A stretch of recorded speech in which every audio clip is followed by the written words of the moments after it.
All right, James Benefico, founder of Organic Muscle, my friend, my fellow entrepreneur, my lover of all things health and wellness. How are you, my man?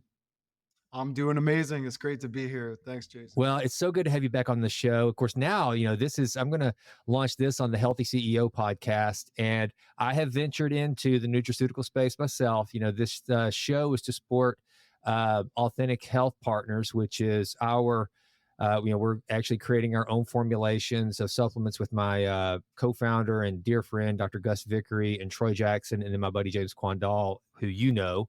Uh, I know James, of course. yeah, yeah. So, what I want to bring you on today to talk about was one, just to catch up with you. It's been way too long, man, since we talked.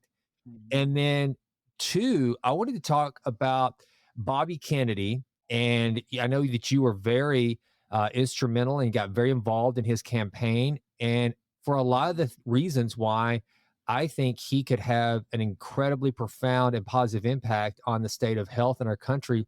So what I want to do is just kind of start there with one, how did Bobby Kennedy Jr. get on your radar, and what made you decide to get behind him as a presidential candidate? So it was a very improbable and unexpected journey with Bobby. And like many people, he just started showing up on my feed. And I was listening to the words he was speaking, and I was just blown away. I never thought in a million years that we'd have a political candidate talking about these issues that I find so near and dear to my heart, namely health, but more importantly, he was talking about spirituality in a way that I'd never heard a candidate talk about. And for me, the reason why I'm so invested in health is because of my faith in God, and I believe God gives all of us a mission on this world, and we can't do that mission if we're sick, if we're unhealthy. And I believe a lot of this stuff happening in the world with the toxic food supply is actually cutting us off from our source, and that's the greatest travesty of all. So he was talking about spirituality and a health in a way that really resonated. And to me, that's the core issue in the world right now. It's when we're cut off from God, when we're cut off from morality. And a lot of that happens because our minds are so clouded, our bodies are sick. And it's to me, it's you need to get to the root problem. Like all of these other Democrat Republican issues are kind of skirting around the main issue of we need to be moral people, love God, love your neighbor, treat other people with kindness and respect, and then health. If we fix those issues, if we fix our mentality, our morality, and our health, I think everything else falls into place. So it's just so refreshing to hear someone talking about this, and I was on board. So yeah, through a few miraculous events, we were able to host an event with him and become friends with him. We could get into that more. Dude, okay. Well, first of all, and by the way, for the listener, this was not planned. I mean, you hit so many things that just make me light up inside, brother, Mhm. in that comment, because I fully 100% agree with every single thing you said. All right, so let's just start with back to, and this is not to be a promotion for Authentic Health. I'd much rather talk about Organic Muscle, your company, but Authentic Health, my co-founder, Dr. Gus Vickery, that's the name of his clinic, is Authentic Health. And the reason why is because he tries to help people heal and be well according to their design, the way they were designed at the cellular level. And he has a firm belief in health being exactly what you said. It's more than just diagnose and prescribe. It is managing our bodies based on how they were designed. So first and foremost, whenever you talk about those sorts of things and the spiritual component to it, that really resonates with me. Secondly, Mm, not only am I in the health and wellness space because one, I want to live as healthy as long as I can and help other people do that. But what you said is exactly right. I do believe the healthier and more full of joy we are, the better the world becomes. And right. it's in right now, it seems in so many areas, in morals, in health, and just public discourse, we are moving so far away from anything that makes sense in that regard that it's like somebody needs to step in and say, hey, guys, instead of letting the politicians and the media drive these couple of ridiculously wedged issues, why don't we focus on something that impacts all of us, which is our health and wellness? And nutrition. Nutri- Yeah. Everyone eats. Everyone eats. We could all benefit from clean food that isn't poisonous. Exactly. And how this has not been a topic, like we will go after, we'll go after smoking, we'll go after all these other things. But if the right industry is aligned with the right pocketbook to get the right person elected, then we'll just kind of gloss over and ignore some of the legal poisons that are filling our grocery shelves, that we're putting in our kids' bodies. And we act as though the epidemic of type 2 diabetes, obesity, uh, you know, all these other things that we see in the space of, especially in America, our downward spiral in health. We just think, oh well, how's that happening? We don't understand. No, we do know. And to have somebody take the national stage like Bobby did and bring this to the forefront, I think is so very important. It is, and he's incredibly brave because he's dealing with institutions and corporations that don't exactly have a moral compass, and they I don't think they really have a problem eliminating threats to their bottom line. So he's incredibly courageous, and I really look up to him. And when I hung out with him, man, I was just blown away by what a sincere, kind, and compassionate individual he was. Like, looks you on the eye, remembers your name, and is just so. He drank organic muscle with me, and it was like a dream come true. But I was just struck. I've met politicians before, and I've met famous people before, and like not to get woo woo, but you can kind of feel people's vibes, and some of them have dark vibes. His vibe was so good, and so he's just you could tell he's got so much love in his heart for humanity, and he really genuinely wants to help. I've met some other politicians where it felt like they were there for different reasons. I'll just put it that way. 100%. And here's the thing too that I love about where Kennedy falls into the national landscape at this point is that he's proven that it's not always about freaking ideology. You know, if you listen to Jordan Mhm. Peterson or people like Jordan, they talk about, you know, ideology is what causes wars and what causes people to hate one another. You know, it's ideology that rips us apart. It's ideology that blinds us to truth because it pushes us to one tribe or the other. Whereas it's not really ideological to say, hey, we shouldn't put these poisonous dyes and these hyper processed foods in our bodies in just unregulated quantities. We see the impact, and it does have a national impact on our healthcare system. And so there's really nothing ideological. Now, granted, I mean, we know that Bobby Kennedy's an old school Democrat, for crying out loud. He comes from a Democrat royal family, but that Yeah. was really not the crux of or the foundation of his campaign. And also to the listener, this isn't to try to, you know, dwell on, this isn't a political show. That's not it. What I really wanted to do was just say, hey, while we've got this moment in time where a national figure like Bobby Kennedy has brought some of these topics up, and by the way, it's been able to give guys like you and I, and especially voices way bigger than mine, a platform on the national stage to say, hey, yeah, all this stuff that we talk about in our quote unquote niche on podcasts and YouTube and that sort of thing, you guys should Mhm. be listening to it. It's not just bro science. It's not just guys that are, you know, jamming out to Peter Attia and Ben Greenfield and Lane Norton and guys like that trying to get jacked and all this and kind of geek out on this stuff. No, it's because it works. And like when you were talking about nutrition, which is so important, as we're kind of alluding to now, you know, physicians in Western medicine, I think Gus, my business partner, I said, I think when he was in medical school, they maybe had like the equivalent of half a semester of nutrition. It was so Wow. sparse that it really blows your mind how little our, and again, it's not to knock the doctors. They're practicing medicine the way they were trained, but Yeah. how little knowledge they have on the sort of things that you and I kind of take for granted. Oh yeah, that's it just shows how upside down the whole system is. I mean, I've told the story many times before, but when my mom was getting chemo and radiation in the hospital, they were just feeding her soda and hot dogs, and I brought it up to her oncologist, and he laughed at me and said that nutrition doesn't matter. So these guys are it's part of the culture and it's part of how, their education, but I think it's changing now. And the cool thing is the culture's changing. So now it's cool to be a doctor who actually talks about nutrition and is against the status quo. It's cool. Like you're a loser if you just play ball with these institutions. You suck. Yeah. Yeah. Yeah.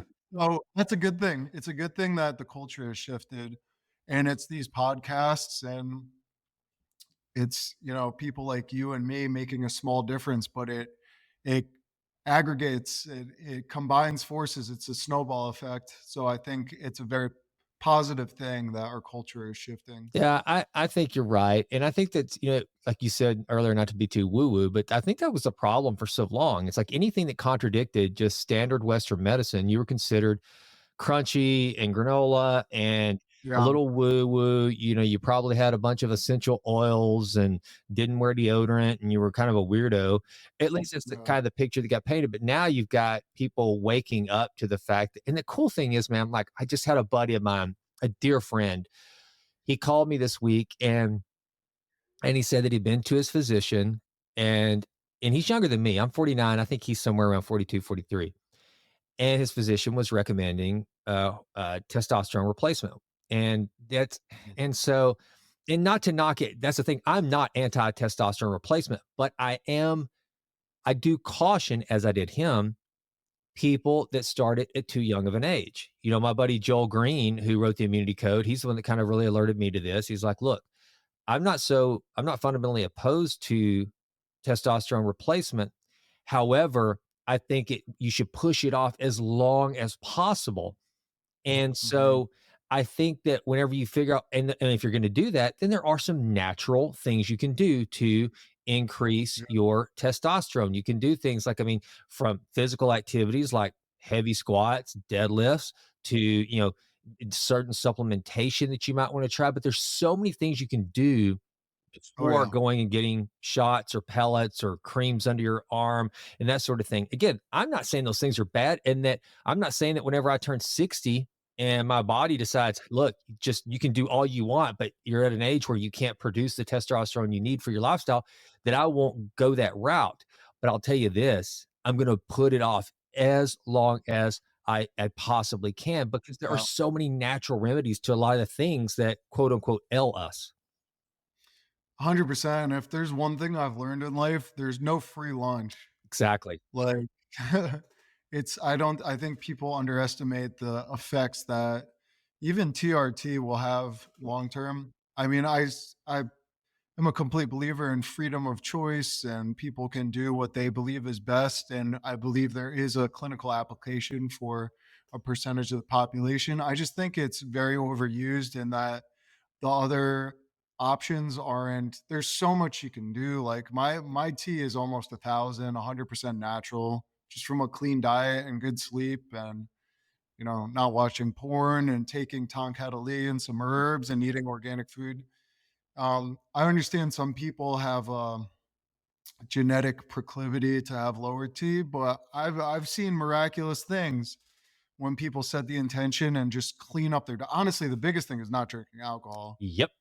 Yeah. 100%, 100%. If you can if you do tea and drink alcohol, I will not take you seriously because you wouldn't make that sacrifice to give up alcohol. Um, I mean, that alone can work wonders for your tea levels. So, yeah, but I don't hate. I mean, RFK does tea, and he's one of the greatest men I've ever met. He's 70 So years it's old, right? so yeah, I mean, come on. That's what I'm saying. The dude is yeah, 70 years old and he's still eating clean. He is exercising, he's physical. He is doing all the natural things possible. yeah. And the dude is 70. Hey, I'm not I'm not going to bash somebody that's 70 years I'll old. never bash that or judge that. Yeah, I might be do the same thing when I'm that age. Yeah. And it kind of gives you a second life when you're older. It's really incredible. But like, I really am a strong critic of the steroid culture, especially for young Mhm. people. I think it's anti-health. I think it's Um, I think there's a lot of influencers who are really bad influence on. It's funny, influencer. They're influencing young kids, teenagers, to do steroids. Yep. And like I had a good friend of mine did steroids, and he afterwards he couldn't get an erection for almost 2 years, and it caused him to be almost suicidal. So these have I've th- this is destroying people's lives. I mean, if you're a young guy and you're struggling in that department, that's like has an extreme effect on mental health, you know? Because half these guys are doing testosterone so they could get girls, and then they shot themselves in the foot figuratively. Yeah. No, you're right. I think that, that's a topic we could just go down the a rabbit hole on whenever a lot of people that have either never experienced it, or maybe you're a woman and you don't know just how it will jack with a man's head whenever you can't get an erection. It is, and it comes on because of high stress, lifestyle, all these different things. Yeah. And it is, oh man, it is absolutely horrible. As a matter of fact, I had a doctor. Traumatizing. I went through this point whenever I was in graduate school where I was under just immense stress and a lot of things happening all at once. And, therefore, during that time, no libido whatsoever. Just, I mean, and it was just jacking with my head. And my physician actually recommended testosterone. See, that's the thing too. A lot of these doctors, if you're a young guy, you go in and they'll find that their levels might be a little low, won't really ask you so much about your lifestyle. How much are you drinking? What are you eating? What kind of sleep are you getting? Are you training? It's just, oh, you're stressed out and you don't want to do antidepressants or something like that. Well, maybe let's just try to fix your testosterone levels and see if then you can get it up. And it's just so quick to and it is. It's everybody looking for that quick, easy fix, and in the process, destroying themselves along the way. Yeah, it's sad. I mean, a lot of these doctors are making a lot of money prescribing Yep. it, and it's a quick fix. It's not getting to the root issue, and it's sad, but all we can do is preach the message that there's different alternatives, there's different options, And I will say I have a few friends in their 40s and 50s who are they look like they're 30. They have six packs. They look amazing. And none of them have done testosterone. But it's a marathon, not a That's right. race. They've been building muscle for 30 years, working out consistently, eating healthy for 30 years. So it's if you wanna achieve that physique in 3 months, then the shortcut is appealing, but again, there's no free lunch for anything in life. You got to put in the work. You have to do your homework and think intelligently about the pros and cons, the consequences of different paths. So, Well, okay, let's get back to Bobby for just a little bit because one of the things you were going to touch on is the event that you ended up getting to have with him. So I know he comes on your radar, he's on your feed and everything. I actually invited him to come on the podcast, but it's right in the thick of the mm, campaign. And so they're like, they did respond like, we would love to do something, but right now his schedule's just jammed. I completely knew that. And he's got and in a game like that, you got to if you can get on Rogan or something like that, you got to go take all the biggest swings you can. So I understood, but I would love to visit with him further at some point. But you end up, he comes on your feed, you start recognizing him and what he's doing, you get behind him, and then you guys hold an event. So tell me all about that. yeah, so I partnered up with one of my best friends, and he has a long history as a political activist and donor, and he's actually been very influential. He's helped. Would usually support candidates on the right, like libertarian leaning. His big issue was I think anti-war. is it's probably our mutual friend. If you don't want to call his name, I won't. Is it fellow East Texan? Yeah, yeah, Yeah, I know yeah. who you're talking about. Yeah. Of course, yeah, John. Yep. So he traditionally supported candidates that were on the anti-war right. Mhm. So and candidates that were also like had a more lackadaisical approach to the drug war and so like just against big government. But he fell in love with RFK, as did I, and we just really wanted to get in touch with him. So we wrote to his campaign. We're like, "Hey, we have an amazing network of donors who are falling in love with your message. A lot of them tend to be from the libertarian right, but we would love to throw a fundraiser for you because we feel aligned on so many different issues, from big pharma to war, military industrial complex, all these things. So they're like, cool, if you can, get a certain amount of pledges, we'll have the event. So we got to work and we were able to raise a couple $100,000, and he came through to the event, and it was just such a magical night. He was so cool. And he told us that he felt like a real deep connection with the people there in our event and with me and John. And that just is a compliment I'll never forget. The energy was so like powerful that day. And it was right after October 7th. So things were kind of heavy. And then he came, and it was just a magical event in the midst of like a lot of sadness and confusion. Um, and yeah, it was, as you said, to me, it represented a new type of politics where it's not about right or left. That that crap is of the past, man. It's it's outdated. It's about character, it's about love, and it's about these basic foundational policies or these principles of compassion, love, nutrition, health, things like that. Well, So, that's one of the amazing things. It's like, and again, I don't want this to sound pro one or other because I don't want to make this a political podcast, but it is so bizarre that on one side of the aisle, these glimpses of unification. I mean, with Tulsi Gabbard, with Bobby Kennedy coming under the most unlikely of unifiers, the Trump campaign. That's just like so bizarre. And one of the things I always tell people, in because I've played in the political world for so many years, that when it comes to Trump, if you because people can't figure out what happened in the Republican Party, I'm like, hey, look, you got to understand something. Donald Trump was an independent that just put on the Republican badge to become the president. That's how he did it. He was unlike yeah. any other, and now and now the way the game's played, you're right. I think a lot of people don't know what they are, but there's something coalescing. And I don't even say the Trump campaign or make it, because then listeners will be like, oh my God, this guy's been all pro Trump. I'm not trying to do that. But I'm just saying on that side, there's weird bedfellows coming together because they're looking at different issues. They're open minded enough to say, hey, it doesn't have to just be this thing. It doesn't have to just be low taxes, guns, and pro life or whatever. We can squeeze, health and wellness into this national conversation. We can squeeze in some of these things that more libertarian views. Let's at least get my idea at the table instead of trying to be this purist that either you're all in with all these you check boxes or you don't even have a place at the table to discuss these things.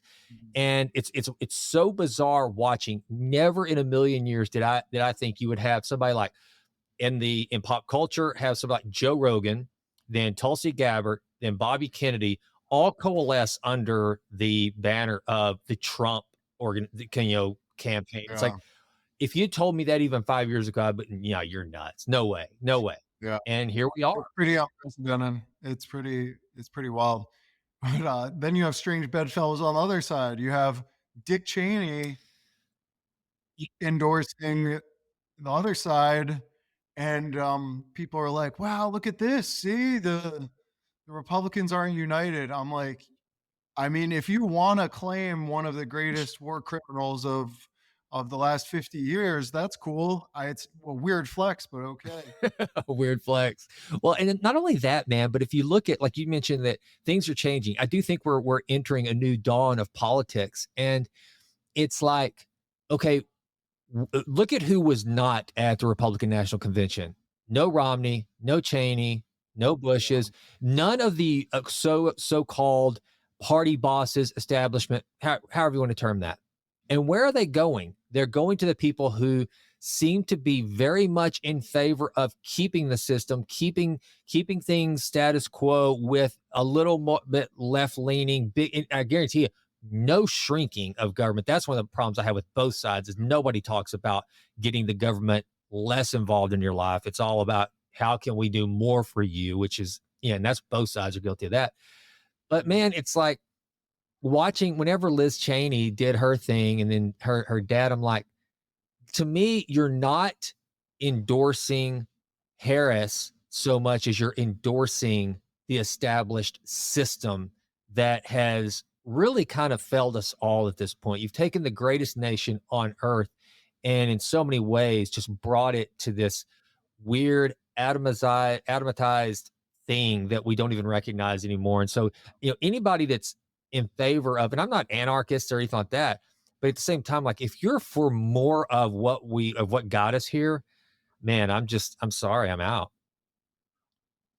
Yeah, status quo. I mean, and it's these institutions that are really controlling the government at the end of the day. It's the military industrial complex, the central banking system, and big pharma. Yeah. Yeah. I mean, that's who's really calling the shots. And to me, you know, one party, especially now, seems to really defend those interests very. Both parties do, but one, yeah, Yeah. it's Yeah. I hear you. I hear you. Well, and the thing is too, so yeah, I'm talking about the big pharma. And dude, by the way, I used to never be a guy that would say stuff like big pharma, big oil, big, these nefarious forces of capitalism out there until we went through the pandemic. And what I saw was just unreasonable behavior. It wasn't so much, it was, because I'm not one to jump to point the finger and call somebody nefarious and say the only reason why you're against this is because it lines your pockets or something like that. I try my best not to go there, and even if I do, yeah, I don't come out. I'm not dogmatic about it. But when I saw just the unreasonable behavior, for example, the way Bobby Kennedy was treated, and by the way, I don't know if I'm sure you saw his congressional hearing here recently. The dude, he said, everybody wants to call him anti-vax, and he said, I have all my vaccines, except for COVID. That's the only one. I've done the whole schedule. He's not anti-vax, and it's like when you see these people.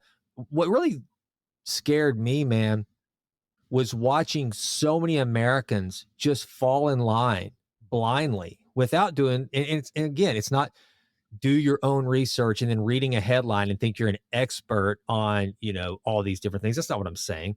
But the people that were just willing to just listen to a headline given by the right person and go, oh, it must be right. And they're in my tribe. So everything else must be wrong. That was really a trip to me. yeah, yeah. That's what troubles me is the lack of spiritual discernment. When someone could listen to Bill Gates and go, "Okay, that's someone I'm going to listen to." That's this guy sounds like he. When I look at Bill Gates and Anthony Fauci, I could tell they really have my best interests at heart. Like that level of spiritual blindness is kind of concerning. Like if they can be convinced of that, what else can they be convinced of? Um, but again, I always get to the root issue of spirituality. It's, in my opinion, it's all spiritual warfare. Yep. And yeah, it is what it is. I don't know if your audience is down with this stuff, but I'm fascinated by these topics, and I think that's the deeper root of everything going on, and the problem and the solution. So Well, dude, I mean, look, if you're going to listen to the Jason Wright show or the Healthy CEO podcast, my audience knows that I'm a Christian, I'm a believer, and and those who are on board like it, and others they'll listen to me because they know that one of the things I try not to beat anybody over the head with it, but I always wear my faith on my sleeve. And I think you're yeah, right. It's not against flesh and blood that we fight. And that's why we have to be as wise as serpents and gentle as doves. I think that's one of the things that you and mhm, I really align on is that we're not out there trying, like, it's one of the reasons why back in the day, dude, I used to have, back before there were podcasts, I had an internet radio show. There was such a thing, but you had to mhm. like show up and stream the show. So you can imagine Uh, if I had 50 listeners at one time, it was a big deal. And it was total politics. It was total political commentary. Back before there was a Ben Shapiro, back before there was any of that, I was doing this. And I got to the point where I was like, I don't want to be that guy. I don't want to get my listenership through divisiveness. What I want to do is try to be an encourager. And that's why, it goes back to where this all started about being healthy and all this. It creates a happier uh, community and everything. The Jason Wright show, where the motto is to improve always in all ways. It's a totally selfish endeavor. I firmly believe that if I'm the best version of myself, meaning healthy, both spiritually, physically, mentally, all of it. And hopefully that inspires somebody else to want to try to take control of their health, their mental well-being, and all these different things, and have good, strong relationships and practice that iron sharpening iron like you and I do whenever we get to talk. If they'll do that, then that will spread. And then everybody's just feeling too good and healthy and joyful to be at each other's throat. That, at least that's my naive Yeah. maybe view of this. But the one thing I can control is Jason Wright. And I'm always going to do that to the best of my ability. I'm going to fail sometimes, but I'm going to try to show up, best version of myself, and let that spread to this audience, Yeah. you, and everybody else around me. Yeah, absolutely. I mean, the biggest thing we could do is embody these virtues to the best of our ability, and really, like, we could tell people things all day, but when we embody them, it it's like a light. It's infectious. Yeah. Yeah. So, it all starts with one person doing the right thing, Yep. and then that spreads. I mean, look at even with COVID, there were certain people who took a stand bravely, and it spread, like businesses that stood up, the Canadian trucker, people just saying no, and with love in their heart, not with violence, just saying, "No, this is how I choose to live." And, that's an unstoppable force when people align with love and truth. 100% agree. It's like, what was it? Gandhi that said, be the change you want to see in the world. And as overused as that quote has been, to me, it's one of the most powerful ones that stick with me. And I'll tell you, like if I try to promote health and wellness, right? So therefore I've got to walk the walk, talk the talk, and got to have the physical being. I try to keep myself in good shape, not just for vanity reasons, but because I just met with a guy yesterday that he said, "Man, you said you're really looking great or whatever." I said, "Well, I'm health and wellness is my thing. I just co-founded this company, and it's what I love, and you got to practice what you preach." And he said, and we talked about that a little bit because I'll tell you, I'm going to sound so judgmental. I'm going to probably get some comments for this, but I'll tell you right now, James, one of my hardest things when we're talking about preaching or spirituality or whatever, I have a hard time listening to a really fat preacher.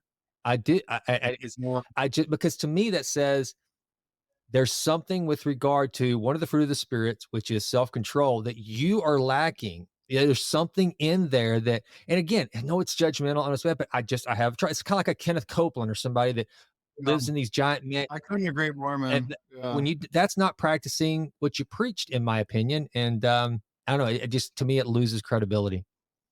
Gluttony is the most laughed at, ignored sin in Christianity. Yep. It's also probably the most common. I mean, Christians in America are the most obese group, I believe, the most obese demographic. And the early Christians were very clear about gluttony. And honestly, this is why food is such an important thing in the history of the church, even in Judaism, all these things. The early Christians considered also compassion for animals to be very important.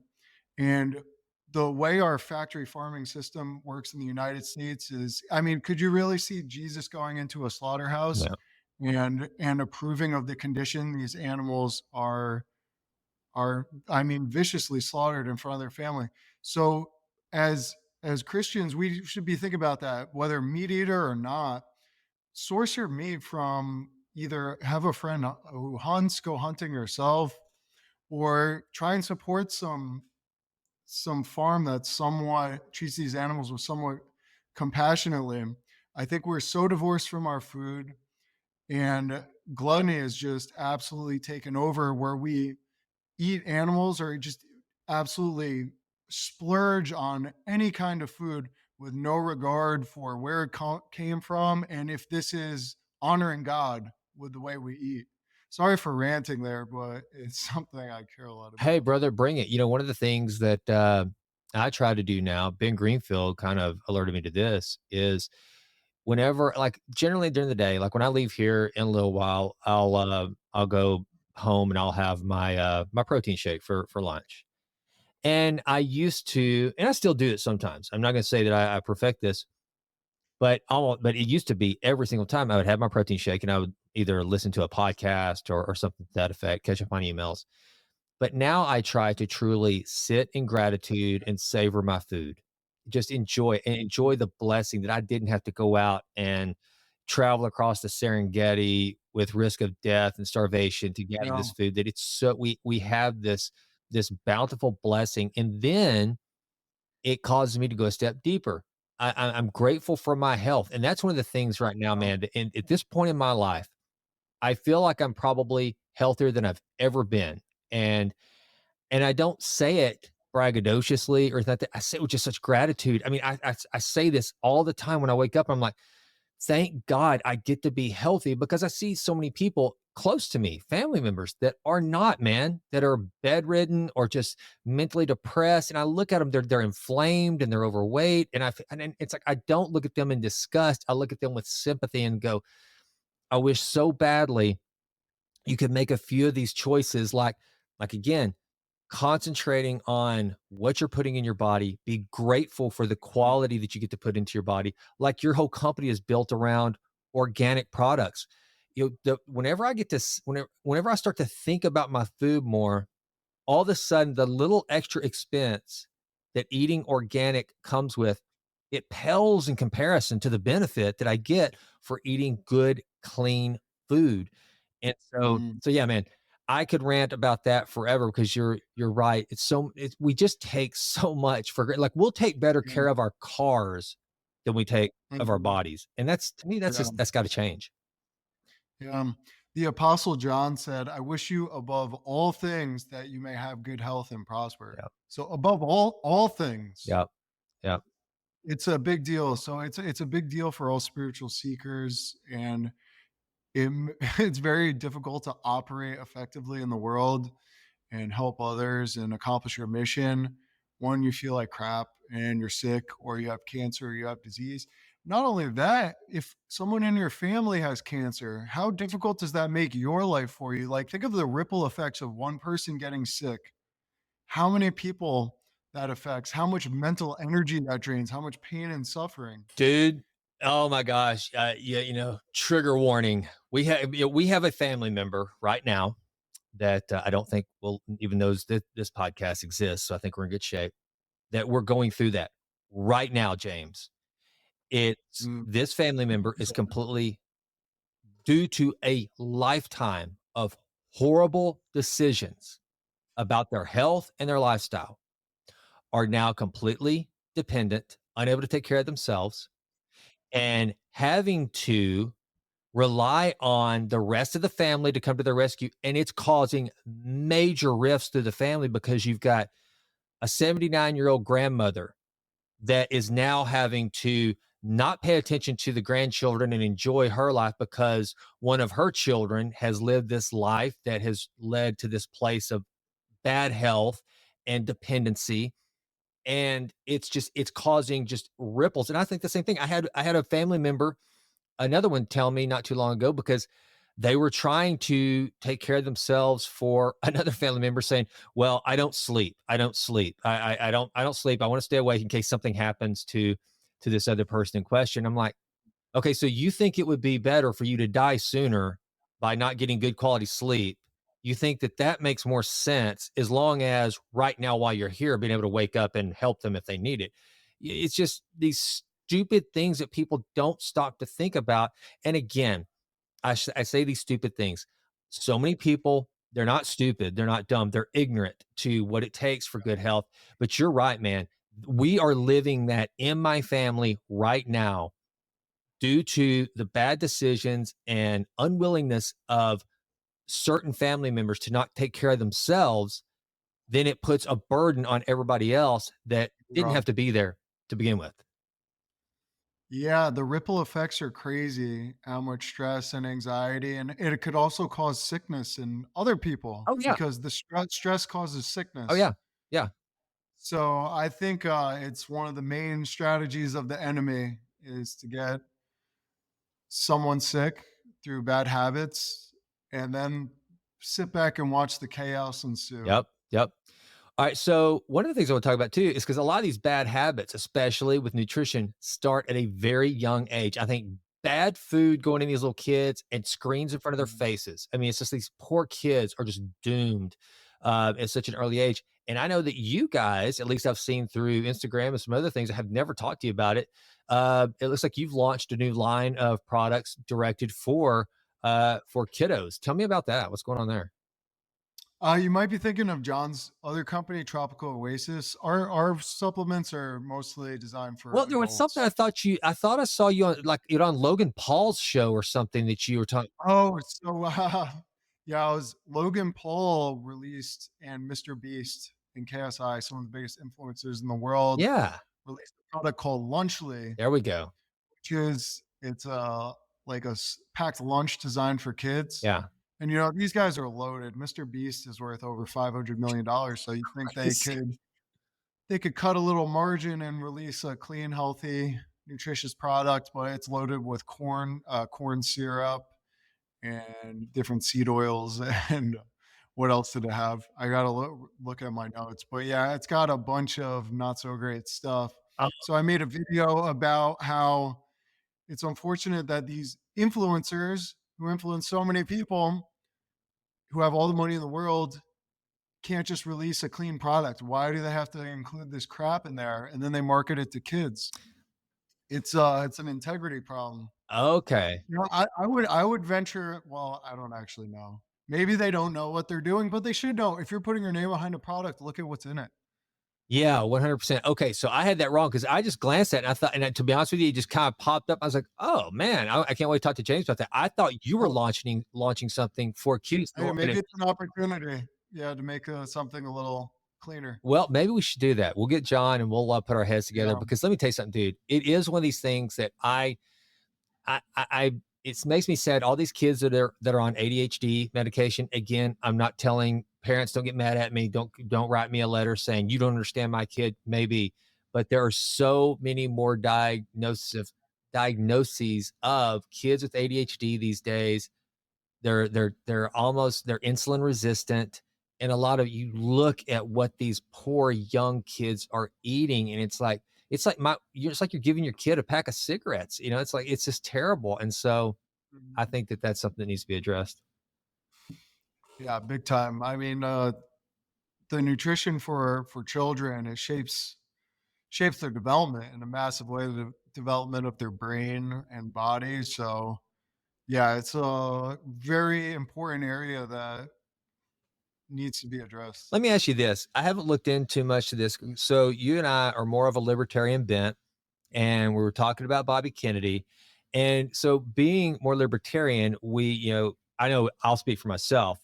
Whenever I hear of high regulation, I kind of break out in hives. I don't Mhm. like restrictions coming from government. I'm a very much a live and let live kind of guy. So either from what you talked to Bobby about or just kind of your personal beliefs, how do we take control of this big industrial food complex? And, because I remember back in the day, remember when Michael Bloomberg was like, limiting the big gulps in New York and no salt on the tables. And I remember thinking to myself, what the hell, dude? You're just creating a nanny state. I'm not saying I want to do that. I'm not saying I endorse that sort of thing.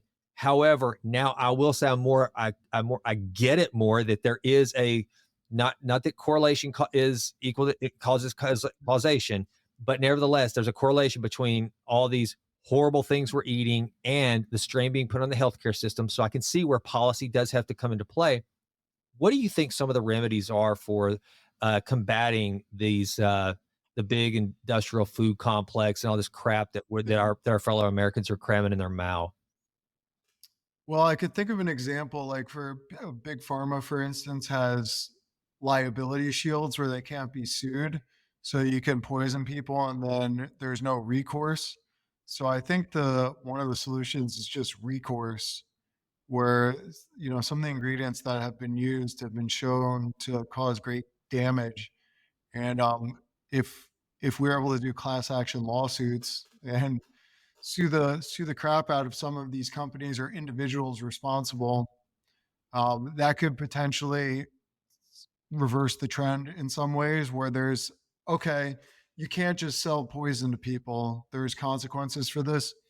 But I agree with you. I don't like overregulation. it's a very interesting topic, but I think we could look to some country, Italy. They have quite a bit of regulation, but their food is extremely clean. Mhm. Um, it is one area, and it's unfortunate. It's unfortunate that we need to set such strict standards, but yeah, I don't really get into the policy aspect as much. I'm not a policy expert in terms of how you implement these things, but yeah, that's a good question. I think one of the things that's missing, and this is what just drives me crazy, dude. Whenever this glorification of gluttony through saying that, the whole fat shaming deal, like if you're even physicians are scared now to have somebody come in and you say, hey, you're dealing with hypertension, you're obese, you've got to lose some weight, you've got to get under control. Well, that's considered shaming. And it's like, no, that's not shaming. That's just truth. And this whole idea of blurring truth with shame, that's what frustrates me, man. And I guess I don't know. What I would like to see is like in the healthcare system, I'm hoping if I could wave a wand, I would say if people could be incentivized through like wearables, I think, more biometric. Like if you maintain a certain HRV or VO2 max or BMI, I hate BMI as a measurement. I think it's a crappy measurement because it doesn't take into account guys like you and I that train and are gonna. But nevertheless, it's pretty universally accepted. But there's some sort of metric that says, hey, if you maintain these certain metrics, Yeah, then you get tax incentives. You get, I love you it. get some sort Yeah, of a wearable. You get your Apple Watch is like it's not just for the Silver Sneakers program, which is Medicare. You can be young and you can have a free Apple Watch if you maintain these metrics, and it's always checking in. I think we broaden. Now, granted, this is going to sound self-serving since both you and I both own supplement companies, but it would have to meet certain standards to where you could have more insurance reimbursement or HSA, which I will say this, the HSA, the health savings accounts covering supplementation has gotten broader. So that's good.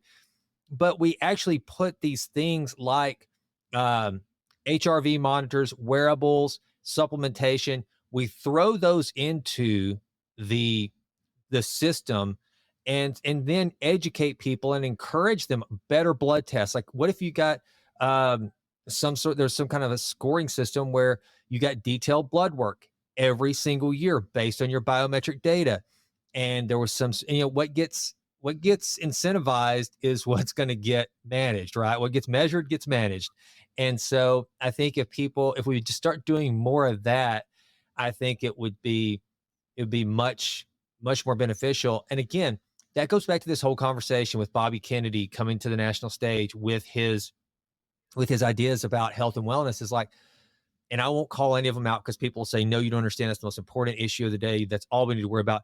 But it seems like the topics that get most of the attention and get people all exercised and say that this is why this person or this person should be the president of the United States and this person or this person should be the majority in Congress.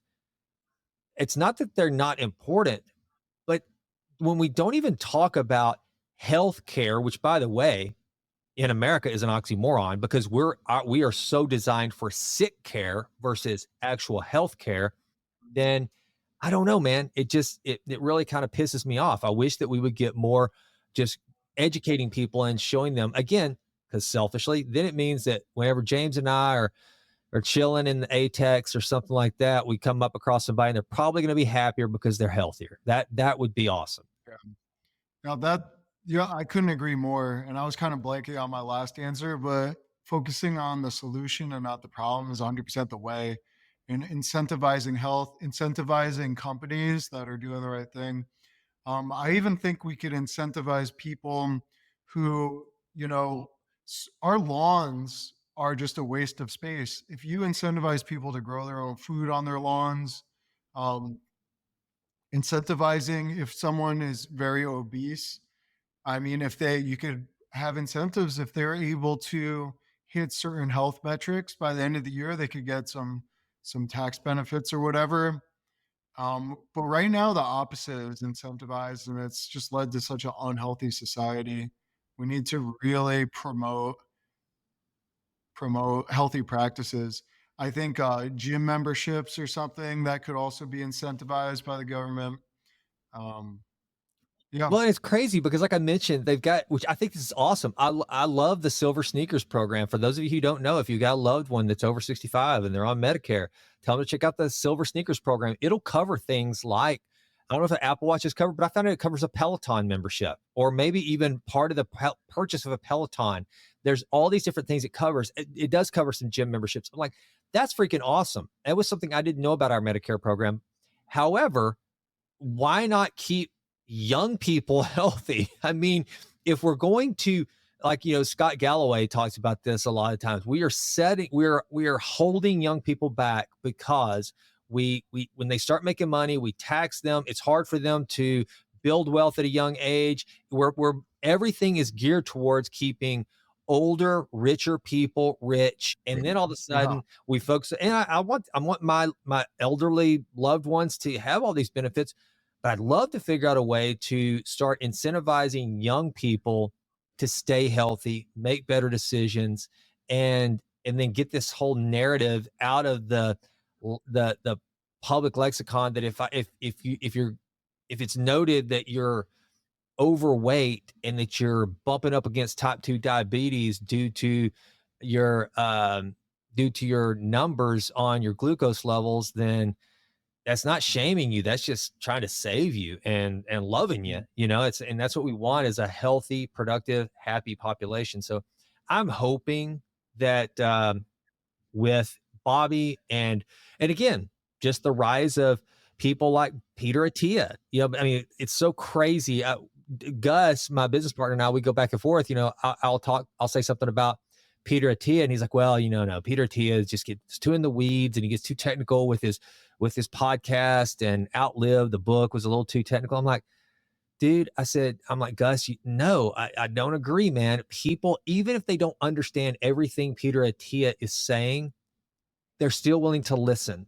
People, I think, are craving, those of us who love to take advantage of the agency we have, they're willing to listen, even if they don't know everything about, LDL and VO2 max and, all these different things, mitochondria health. They may not know this, but they'll listen enough through osmosis. They'll start to figure these things out.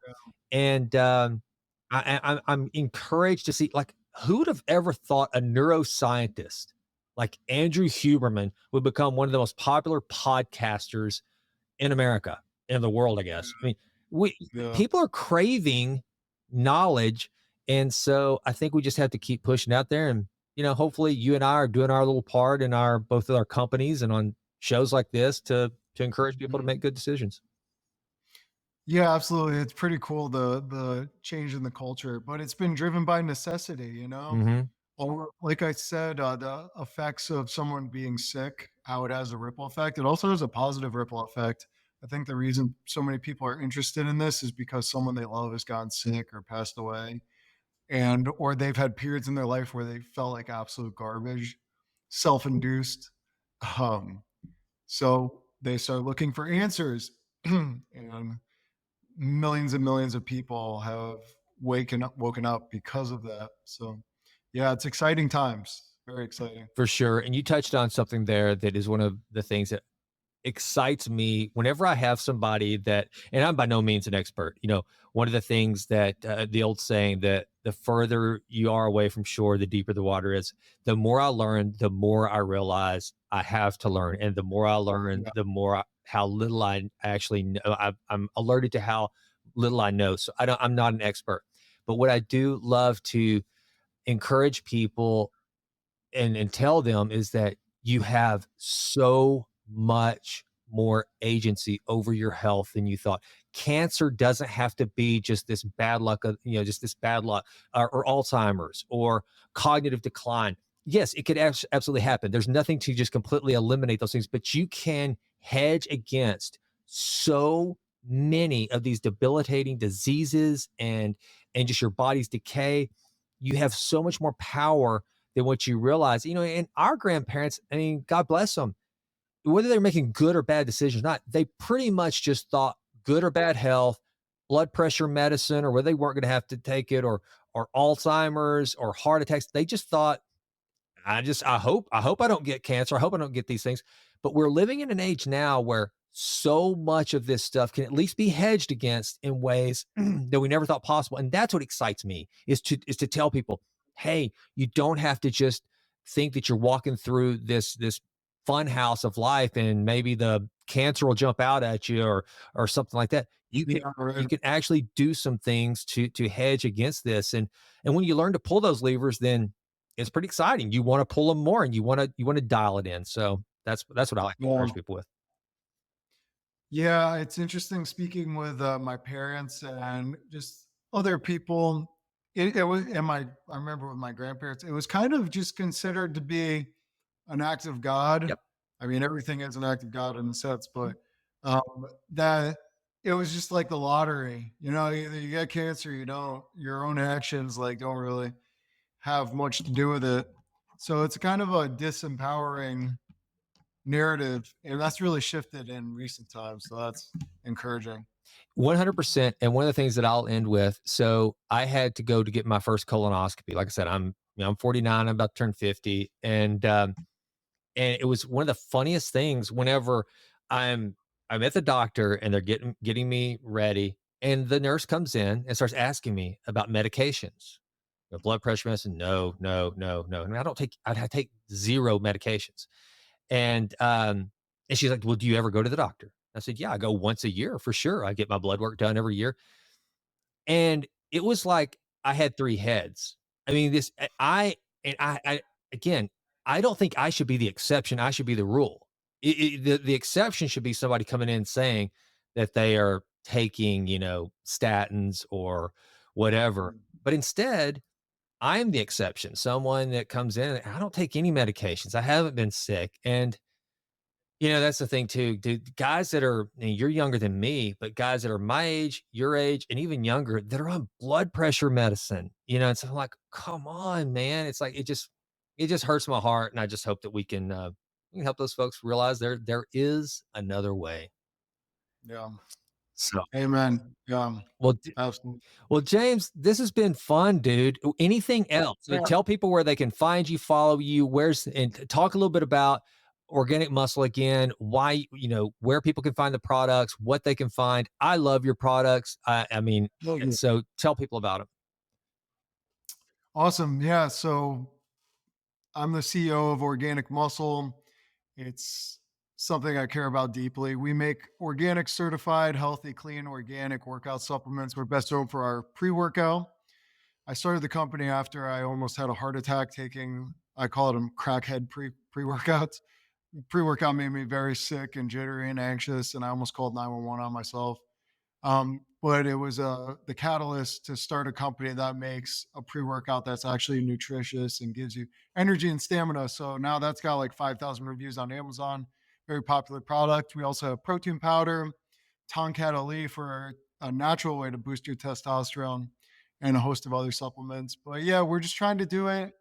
We're just trying to do things the right way. Take the cleanest ingredients we could possibly source and put them together in appropriate dosages. So yeah, organicmuscle.com. You could find me. I'm also starting a podcast with my best friend called The Jesus Way about the early Christian movement, the first 100 years of Christianity. It's a history podcast, but obviously there's a lot of spirituality involved. We've just been so inspired by the earliest generation of Christians, and their history has really been kind of erased and overshadowed even by the church. So if you want to learn how to follow Jesus, wouldn't you look to the first generation of people who followed him? So it's going to be really cool. Yeah, that's coming soon. So keep an eye out for that. Dude, I'm excited about that. So I will definitely follow that. And if you ever want me to be a part of the conversation, dude, just hit me. I Yeah, would love to. That would be exciting and fun. And I will say this, folks. it'll be fun. One of the reasons why I like going to places like natural grocers to shop, I feel like for the most part, more times than not, whatever I pick up off the shelf is going to be at least somewhat. There was an effort made to be in natural grocers, right? It's going to be decent stuff. That's or Thrive or one of those places, kind of an ecosystem that's known for clean food. That's what I like about organic muscle. No matter what I order from you guys, I know that a lot of thought has been put into it being healthy, clean, and that and whenever there's so much junk out there, this being in this space. It's one of the things I tell people about our business is that we wanted to make sure if you're going to dive into this ocean of nutraceuticals, supplementation, and all this stuff, there's some just absolute garbage out there. So the only way you can really fight to make a difference is to really, really maintain good quality, high standards. And I know at Organic Muscle, you guys do that. Like you mentioned, you kind of touched on your personal story, which we talked about a while back when you were on my show, which I think so. There's a story there as to why you created the product. So, folks, I cannot more highly endorse Organic Muscle and all their products, not just Thank because you. James is my friend. So there you go. I appreciate that. Thank you so much. Yeah, it's been great chatting. We have so much in common, and it's always a good time. Well, I appreciate it, James. And I guess we'll talk soon, brother. Hey, folks, it's Jason Wright, the Healthy CEO. He's James Benefico, another Healthy CEO. Thanks so much for listening. Here's to your health. The content provided in this podcast, The Healthy CEO, is for informational and educational purposes only and is not intended as a substitute for professional medical advice, diagnosis, or treatment. Always seek the advice of your physician or other qualified health provider with any questions you may have regarding a medical condition. The opinions expressed by our hosts and guests are their own and do not necessarily reflect the views of the Healthy CEO. Any information provided by our hosts or guests, including any physicians who may appear on the podcast, is solely for informational purposes and does not create any doctor-patient relationship. Listeners are advised to consult with their healthcare providers before making any changes to their health routines. The Healthy CEO and its affiliates assume no responsibility or liability for any consequence resulting directly or indirectly from any action or inaction you take based on the information provided in this podcast.